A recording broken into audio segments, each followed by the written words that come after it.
Every time you flee from the presence of God, you're in trouble. Every time. Every time you miss your devotional life. Every time you miss your time of prayer. Every time you miss your time of reading the Word. As a Christian, you're in trouble. And every time you hear the gospel and do nothing about it, you're in trouble. You're in eternal trouble. Because living inside of your body is a spirit, and that spirit lives forever, either in heaven or hell. And you're taking a chance every time you hear the gospel and do nothing about it. Adam and Eve fled from God's will. They rebelled against God, and the human race is suffering the effects today.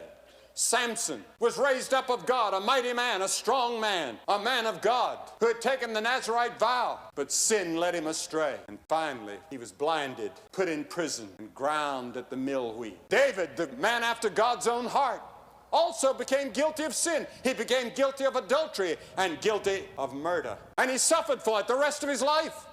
God forgave him, but the scars remained. And many of you are trying to flee from God tonight.